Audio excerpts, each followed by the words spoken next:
द्वितीय अध्याय के तृतीय बल्ली के 10वें मंत्र को सुनते हैं। यदा पंचावतिष्ठन्ते ज्ञानानि मनसा सह बुद्धिश्च न विचेष्टति तामाहुः परमां गतिम्।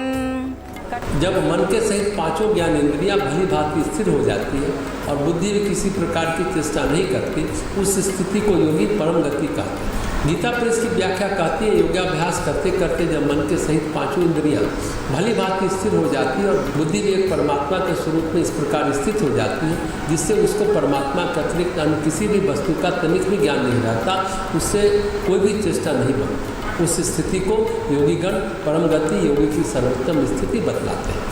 मन और इंद्रियां दोनों का रेसिप्रोकल और डायरेक्टली प्रोपोर्शनल संबंध है। मतलब इंद्रियां मन को विचलित करती है और मन इंद्रियों को विचलित करता है। मन में कोई वृत्ति जगी, चलो जरा पिक्चर देख आते हैं। बाजार में चाट पकौड़ा खाती है, मन की वृत्ति है।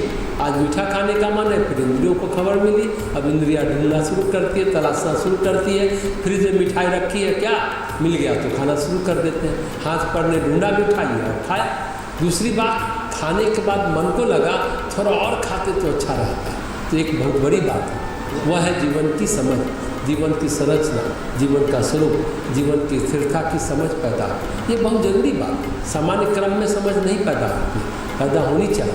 जीवन क्या है, क्यों है, इसकी संरचना क्या है, देह की संरचना क्या है, मन की संरचना क्या है, इंद्रियों की संरचना क्या है, प्राण किस तरह क्रियाशील रहता है और इन सब के सूत्र कहाँ कहाँ से जुड़े हुए हैं। सबसे महत्वपूर्ण बात यह है कि इसे जानना, क्योंकि इस देह में, इस पिंड में ब्रह्मांड की ऊर्जा भी तैर रही है। जीवन की जब गहरी समझ होगी तब समझ पाएंगे स्थिर कैसे होना है। जीवन को जो समझ लिया वो स्थिर हो जाता है। इंद्रियों के ज्ञान इंद्रियों के साथ मन को स्थिर कर लेने से हो जाता है। इतना गहरा रिश्ता नाता एक पल में धुल जाता है। किसके किसके पीछे भागोगे? कुछ समय के लिए मन का, इंद्रियों का स्थिर होना आसान है, लेकिन जिसकी बुद्धि यानी चित्त में हलचल न हो, यह अवस्था अत्यंत कठिन है। यह अवस्था तभी आ सकती है जब चित्त में संस्कार न रहे, कर्म न रहे, चित्त निर्भर हो, तभी विचेष्टति हो सकता है। मन की स्थिरता थोड़ी देर के लिए हो सकती है, लेकिन चित्त की स्थिरता होती नहीं है। सरोवर में कंकड़ डालिए, थोड़ी लहर उठी, लेकिन सरोवर में हाथी घुस जाए तो अब पूरे सरोवर में लहरें पैदा कर देता है। मन है कंकड़, चित्त है हाथी। वृत्तियाँ हलचल पैदा करती है, हल्का फुल्का कर्म भी चित्त को आंदोलित करता है। और जब कर्म और संस्कार दोनों जगते हैं तो ऐसा लगता है सरोवर में हाथी घुस गया, पूरा हलचल मचा देता है। फिर उसको रोक पाना असंभव हो जाता है। बस उसका एक ही उपाय है कि चित्त में कुछ रहे नहीं, कोई कर्म संस्कार ही न रहे, बुद्धि में कुछ रहे ही नहीं, निर्भर हो। तो इस मंत्र में यमदेव ने जितनी बात कही, इंद्रियों में, मन में समझ पैदा होना, चित्त का यानी बुद्धि का चेष्टा रहित हो जाना, यानी निर्भर हो जाना, और जब चित्त शुद्ध हो गया तब समझो तामाहु परमाम गतिम। जितना भी प्रयास है, जितना योगाभ्यास है, वह सब किसके लिए है? बुद्धिस न विचेष्टति, बुद्धि का चेष्टा से रहित होना, बुद्धि का क्रियाशीलता से रुकना।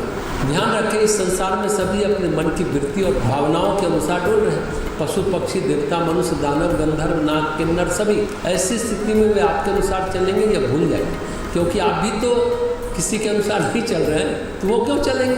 कोई क्यों चलेगा हमारे अनुसार? कोई नहीं चलेगा। हमारे दुख, तकलीफ, पीड़ा, परेशानी को समझने वाला कोई क्यों होगा? किसी को क्या पड़ी है? किसी को कोई परवाह नहीं। हाँ, अगर जीवन की समझ हो गई तो फिर बात कुछ और होगी, लेकिन समझ किसको है? कई पूरी कहानी लिए बैठी है, मज़े से कठोर वचन कर रही है, राम के सामने राम पर व्यंग कर रही है, माँ अपने सबसे चहेते बेटे पर व्यंग कर रही है। इस तरह की वाणी सुनकर कठिनता भी व्याकुल हो, कठिनता को भी बेचैनी हो गई। ऐसा गोस्वामी तुलसीदास जी कहते हैं। कई की जीभ हो गई धनुष, वचन हो गए बाण। ये क्या है? अहंकार का समझ पर आच्छादित हो जाना।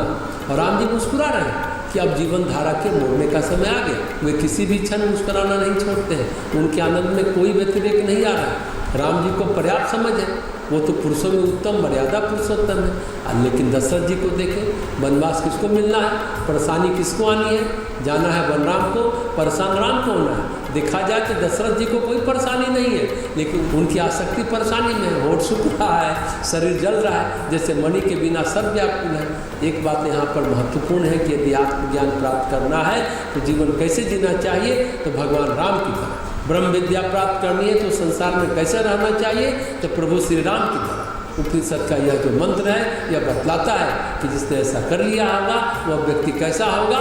वह व्यक्ति प्रभु राम की तरह होगा। ऐसा व्यक्ति ही परम गति को पा जाता है, प्रभु को पा जाता है। रहन सहन करनी करतूत कैसी होनी चाहिए? राम जी जैसी होनी चाहिए, सीता मैया जैसी होनी चाहिए। लोग चिल्लाते हैं राम जी ने सीता जी की अग्नि परीक्षा ली, सीता को वनवास दे दिया। ये सारी बातें कहने वाले और सुनने वाले के मन को प्रभावित करती है, राम और सीता के मन को प्रभावित नहीं करती है। राम और सीता के प्रेम को, राम और सीता के मन की निर्मलता को कोई भी घटनाक्रम स्पर्श भी नहीं कर सकता।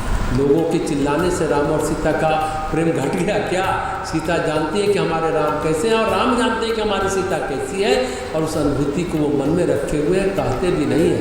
वो तो भगवान है, क्या वो जानते नहीं कि अब क्या होने वाला, आगे क्या होने वाला? वो सब जान रहे हैं, इसलिए मुस्कुरा रहे हैं। उनके आनंद में कोई बाधा नहीं है। यही अवस्था, ऐसी स्थिति के लिए उपनिषद का यह मंत्र कहते हैं, राम जैसी मनस्थिति और राम जैसी परिस्थिति पैदा हो जाए तो परम गति संभव है। योग में बुद्धि के बहुत ही पर्यायवाची शब्द है, चित्त है, सत्व है। उपनिषद और भगवत गीता की भाषा एक है, एक शब्द को कई अर्थ में प्रयोग करते हैं। बुद्धि जो निर्णय लेती है, बुद्धि जो चित्त है, बुद्धि जो सत्व है, तो तीनों एक तरह से होते हैं, एक ही उद्देश्य के लिए प्रयोग किए जाते हैं। तो बात सिर्फ इतनी है कि ऐसा निर्मल मन होना चाहिए, निर्मल भाव होना चाहिए।